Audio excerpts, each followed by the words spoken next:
ये जो हमारा क्वेश्चन है ऑर्गेनिक केमिस्ट्री सीरीज का क्वेश्चन नंबर 2 है, जिसमें आपको एक रिएक्टेंट दिया हुआ है अल्फा बीटा अनसैचुरेटेड कार्बोनिल है और आपके एरो पे मतलब आपकी जो रिएक्शन कंडीशन दी गई है आपको दी गई है NH2OH इन MEOH।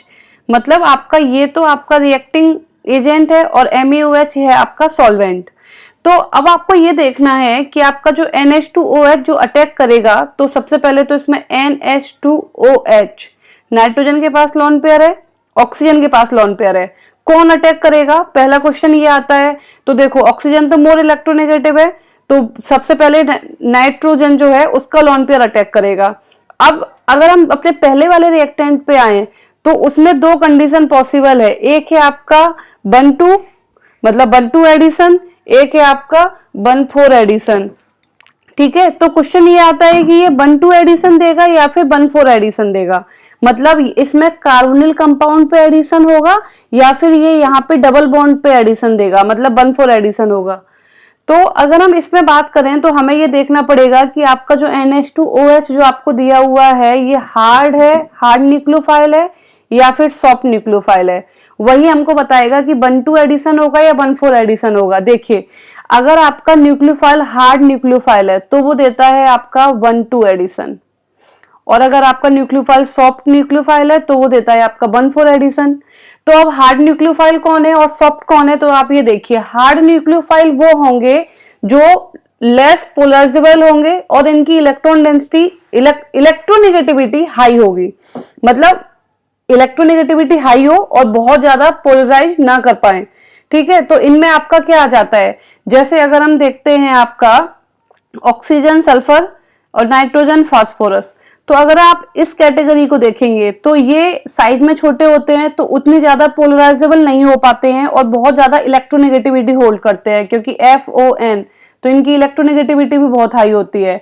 अगर हम थोड़ा सा डाउन द ग्रुप आते हैं तो फास्फोरस और सल्फर ये साइज में बड़े हो जाते हैं तो इनको पोलराइज किया जा सकता है और इनकी इलेक्ट्रोनेगेटिविटी भी डिक्रीज कर जाती है। तो जिनमें आपका नाइट्रोजन और ऑक्सीजन होगा वो चले जाएंगे आपके किसमें? हार्ड न्यूक्लियोफाइल में, और आपका फास्फोरस और सल्फर आपका आ जाएगा किसमें? सॉफ्ट न्यूक्लियोफाइल में। ठीक है, तो आप देखिए हार्ड न्यूक्लियोफाइल के जो एग्जांपल लिखे हुए हैं पहले तो वो हैं जिन पे ऑक्सीजन पे नेगेटिव चार्ज है, इन सब में O नेगेटिव प्रेजेंट है। देखिए, तो जब भी आपको कोई ऐसा न्यूक्लियोफाइल दे दिया जाए जिसपे ऑक्सीजन पे नेगेटिव चार्ज जनरेट हो रहा है तो आप उसे हार्ड न्यूक्लियोफाइल मान के चल सकते हैं। दूसरा ये है कि जिनमें ऑक्सीजन है पर उनमें लोन पेयर है, ऑक्सीजन है और उनमें ऑक्सीजन के ऊपर लोन पेयर है, नेगेटिव चार्ज नहीं है, तो ये भी इसी कैटेगरी में आ गए। नेक्स्ट है आपके नाइट्रोजन वाले, तो ये सारे के सारे आपके नाइट्रोजन वाले हैं जिन पे नाइट्रोजन के ऊपर लोन पेयर है, ये आपके हार्ड की कैटेगरी में आ गए। और ये लास्ट जो आपकी हार्ड की कैटेगरी में है ऑर्गेनोमेटेलिक रिजेंट, जैसे RMgX, RLI एटसेट्रा, क्योंकि जब इनमें मेटल निकलता है तो वो कार्बन पे नेगेटिव चार्ज छोड़ के जाता है, उसको इलेक्ट्रॉन दे के जाता है, इससे कि कार्बन पे नेगेटिव चार्ज आ जाता है और बहुत ज्यादा इलेक्ट्रॉन डेंसिटी आ जाती है, क्योंकि मेटल तो बहुत ही इलेक्ट्रोपॉजिटिव होते हैं ना, तो इस वजह से ये भी हार्ड की कैटेगरी में आ जाते हैं। अब हम सॉफ्ट की बात करें तो सॉफ्ट में मैंने आपको बताया था फास्फोरस और सल्फर पे आपको फोकस करके रखना है, या फिर कुछ ऐसा एटम जो साइज में बड़ा हो। तो R2S, RSH, RS नेगेटिव, इन तीन में तो कोई डाउट नहीं है।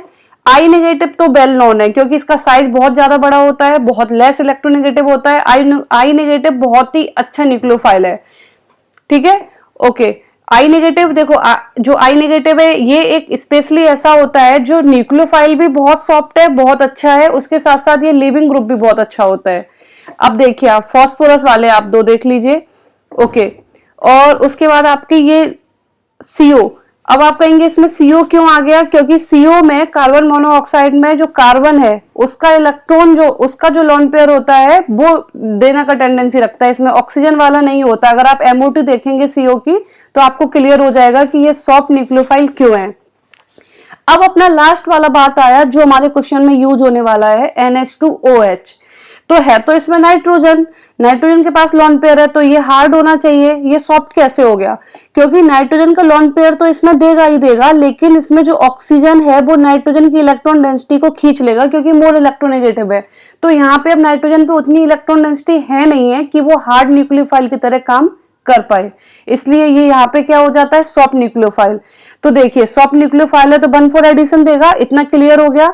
तो देखिए 1,4 एडिशन के लिए इसने डबल बॉन्ड के इस पोजीशन पे अटैक किया, इसके लॉन पेयर ने अटैक करके इस टाइप से ये कंजुगेशन हुआ, और आपका इसका जो H नाइट्रोजन का एक H निकल के O नेगेटिव के पास आके OH बना लिया।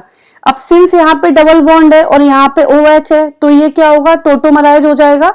टोटोमराइज होके यहाँ पे फिर से कार्बोनिल रीजनरेट हो जाएगा। ये अभी भी ये वाला जो रिएक्टेंट है जो इंटरमीडिएट बन रहा है, इसके पास अभी भी अल्फा बीटा अनसैचुरेटेड कार्बोनिल है, मतलब एक कंपाउंड जिसमें आपके पास अल्फा बीटा अनसैचुरेटेड कार्बोनिल की प्रॉपर्टी है और उसमें एक ऐसा ग्रुप भी अटैच हो रखा है जिसमें नाइट्रोजन है, उसके पास लोन पेयर भी है। मतलब इसमें अभी रिएक्शन यहाँ पे खत्म नहीं होगी, रिएक्शन फर्दर कंटिन्यू रहेगी और ये नाइट्रोजन का लोन पेयर फिर से अटैक करेगा, 1,4 एडिशन फिर से देगा और फाइनली आपका ये फाइनल प्रोडक्ट बन जाएगा।